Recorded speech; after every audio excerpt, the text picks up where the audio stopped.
Une opération extraordinaire à ne pas rater pour ceux qui ne connaissent pas encore par cœur la cité Plantagenet.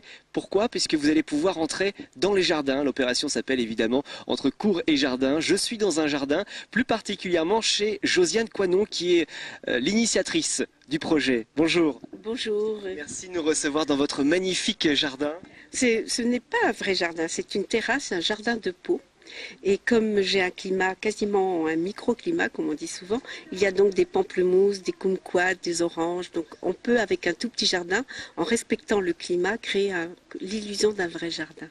Alors là, on va découvrir les jardins, l'envers du décor de la cité Plantagenet. C'est vous qui avez eu l'initiative du projet il y a 4 ans. C'est venu comment cette idée? Eh bien, d'abord, j'avais pris ma retraite comme galeriste d'art contemporain, donc j'avais une autre passion que je vivais comme ça, par moments, en visitant moi-même des beaux jardins. J'ai eu l'idée de combler cette retraite en partageant une nouvelle passion. La passion pour le jardin. La passion des végétaux, des jardins. Et puis j'habite cette vieille ville depuis 36 ans, je la connais bien. Donc j'ai demandé à mes amis, à mes voisins, on ouvre nos jardins, on les montre, on partage. Et tout le monde a dit oui. Donc, il y a combien de jardins ouverts au total aujourd'hui? Aujourd'hui, nous avons 30 jardins, jardins publics, jardins privés, cours, hôtels particuliers et une quinzaine de jardins privés. D'accord. Il y a aussi, vous l'avez entre les mains, on va le montrer à la caméra, le pass, puisque certains jardins sont payants pour pouvoir créer des animations.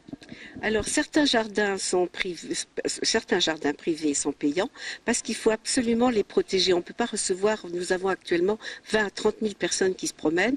Ces jardins confettis ne peuvent pas supporter 30 000 personnes. Donc le pass fait diminuer jusqu'à 4 à 5 000 et c'est le maximum que ces petits jardins peuvent recevoir. Mais ceci dit, vous avez des jardins publics et vous avez d'autres jardins ou des cours intérieurs où sans le pass, vous pouvez pénétrer et voir des animations, des installations et de très jolis végétaux. Vous aviez commandé le beau temps pour la journée, parce que là on a vraiment une journée extraordinaire hein, pour l'époque. Voilà, j'ai fait ce que maman me disait, j'ai mis des œufs à Sainte-Claire et elle m'a écouté. Parce que là les jardins sont encore plus beaux avec cette lumière, avec ce temps, cette chaleur, il fait très chaud. Ouais, c'est surtout la lumière d'automne qui est très belle. Les ombres sont allongées et c'est moins écrasant et donc tout végétal est infiniment plus beau à cette époque. Alors, quel jardin me conseillez-vous maintenant pour que je le fasse partager avec les téléspectateurs? Alors écoutez, Square du Bois, vous avez le jardin de Madeleine qui est un jardin de bouquets. Elle a créé un jardin pour pouvoir faire des bouquets à la façon de Monet à Giverny. Vous avez également rue Saint-Flassot, vous avez un jardin, l'hôtel Godard, qui est aussi une cour. J'aime bien les petits jardins qui sont faussement des jardins. En fait, ce sont des cours emménagés. Très bien, merci en tout cas. Et puis à très bientôt, on va continuer la visite ensemble avec quelques jardins. Ah j'ai droit au pass pour pouvoir aller partout, comme d'habitude. C'est l'infiltré du dimanche qui continue au hasard. Allez, c'est parti, suivez-moi. Et effectivement, je viens de rentrer dans l'hôtel particulier Godard d'Assé avec une très très jolie façade ici, puis une petite cour plutôt sympathique et des visiteurs en masse. Les visiteurs vont bien. Bonjour monsieur, ça va bien? Très bonjour, merci. Je vous vois, on se croise dans les jardins depuis tout à l'heure. Vous appréciez cette opération? Ah, tout à fait, c'est la première fois que l'on fait cette visite. Intéressant d'autant plus que le beau temps est là. Et vous êtes accro vous aussi aux plantes, aux fleurs, aux jardins, aux cours? Oui, plutôt mon épouse je dirais. Donc voilà, je suis beaucoup de ses conseils. Vous habitez où? Vous habitez le Mans? Arnage. Et vous avez un jardin à la maison? Ah oui, on a un jardin, oui.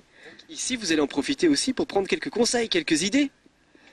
Quelques idées, oui, c'est plus ces idées, voir comment c'est... comment je vais vous dire, moi? Ouais, c'est voir voilà, les environnements des jardins, comment c'est... Quelles sortes de plantes on trouve. Bon, il est vrai que là aussi c'est un milieu qui est complètement différent de chez nous, puisque c'est un milieu ancien, c'est le vieux Mans. Voilà. Et c'est ça aussi qui est original, c'est de pouvoir entrer, oui, voilà, découvrir l'envers du décor. Voilà, ouais. Il y a des petites cours qui sont ultra sympas en fait. On vient d'en voir une là tout à l'heure, c'était mignon comme tout. Voilà. Et puis avec un temps comme ça, c'était inespéré pour pour le 2. C'est pas souvent ce temps-là, hein, parce que l'année dernière, il y a 2 ans, c'était pas si beau quand même. Hein. Donc ça y joue. Voilà. Il fait beau.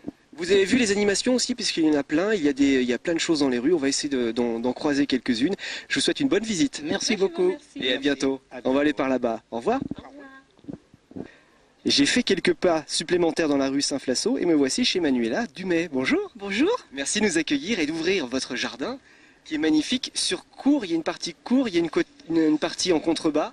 Oui, il y a une cour qui est à peu près au niveau de la rue et puis quelques marches qui descendent à l'endroit où nous sommes ici qui existent parce qu'il y avait une tour comme côté Sarthe. Vous voyez, les tours côté Sarthe, on les voit encore et ici il y en avait mais on les voit plus. Donc maintenant c'est de la terre avec de la verdure à la place. Oui, d'ailleurs on voit sur la maquette de Monsieur Bouton au musée de la Reine Bérengère que cet endroit est cultivé depuis un demi-millénaire. Et ça pousse bien, visiblement. Ça pousse, oui. Ça fait combien de temps que vous le bichonnez, ce jardin? 15 ans. 15 ans. Mmh. Vous essayez de faire des choses différentes tous les ans ou c'est toujours à peu près les mêmes végétaux qui reviennent à leur place? Il y a des végétaux qui sont là en place et d'autres qui changent. Par exemple, les légumes, vous savez, il faut qu'il y ait une rotation. Parce que comme notre jardin est très petit, on n'a matériellement pas la place d'avoir un jardin d'agrément, un potager, un verger et un endroit pour que les petits-enfants jouent. Donc on essaie d'avoir tout ça ensemble. Donc il y a vous voyez, il y a des poireaux avec des fleurs et un collier de radis avec des boules de thym et voilà, des choses comme ça. C'est beaucoup plus compliqué de cultiver un jardin ici que si vous aviez une maison en pleine campagne? J'en sais rien. Non, vous n'avez pas fait le test? C'est sûrement plus compliqué parce que le jardin se voit de haut, donc il n'y a pas la place pour trop d'imperfections, ni trop d'erreurs, mais il y en a plein des erreurs et je sais pas, à la campagne il y a plus de place mais aussi beaucoup plus de travail. En tout cas, j'imagine que ça vous fait plaisir de le montrer, ce jardin.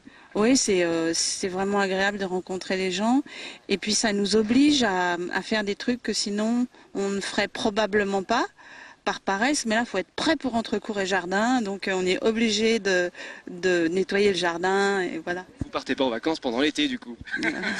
Voilà. Merci en tout cas de votre accueil. Merci à vous. Et bravo encore pour ce jardin. Merci. Au revoir. Au revoir. Entre cour et jardin, c'est aussi tout le vieux Mans qui vit avec des animations. Et là, je me suis arrêté sur un stand qui est très sympathique. Bonjour Angelina. Bonjour. Alors ça s'appelle comment votre jardin? Jardin des... Truculentes. Voilà, parce que c'était marqué turbulente. Ah oui, elles sont un peu turbulentes, mais elles sont aussi truculentes. Alors là, ce sont des plantes exceptionnelles, un peu rares que nous avons. Ce sont des succulentes. Des succulentes. Voilà, et en plus, elles ne piquent pas. Et est-ce qu'on peut les cultiver ici au Mans? On peut les cultiver dehors d'avril à octobre. Et le D'accord. reste de l'année, c'est elles que nous cultivons à l'intérieur. Donc à partir du mois d'octobre, hop, les rentre. sauf bien sûr maintenant, aujourd'hui, on va pas les Oh rentrer. non. D'accord. On va dire fin octobre, quand il commence à geler. On les rentre. Elles ont toutes une couleur particulière. Et voilà. On peut les mettre dans quelle terre, n'importe laquelle? On peut pas la mettre en terre, on est obligé de les garder en pot, puisqu'il faut les rentrer. J'ai bien fait de venir sur le stand, comme ça j'ai des infos, parce que moi j'aurais mis dans du terreau, Ah oui. dans un pot. Il faut ajouter du sable, parce que c'est des plantes soit de montagne, soit de bord de mer, ou des plantes de désert. Donc c'est toujours des terres très pauvres et très sablonneuses. Donc qui poussent sur des terres arides, pas faciles. Quoi. Voilà, des terres vraiment pauvres et là où poussent vraiment des types de plantes très très particuliers. Les noms, quelques noms. Je peux vous dire Crassula, Aeonium, Echeveria, Cotylédon, Kalanchoé. Moi j'en connais un aussi, est-ce que vous le connaissez? C'est l'amélanchier. Non, C'est vrai? non, je connais pas. La mélanchier. C'est un petit arbuste qui pousse sur les terres arides. Ah non, je connais pas. Bah ouais, j'ai appris ce mot cette semaine, donc D'accord. je le replace comme je peux. Ouais, voilà, bah, je vais regarder ce que c'est maintenant. Mélanchier. La mélanchier. En plus, il m'a fait rire. Ah oui, non, mais j'irai voir en plus. Hein. Comme ça, si j'en trouve un. Bon, j'arrête de dire des bêtises, quoique c'est pas des bêtises, ça existe vraiment.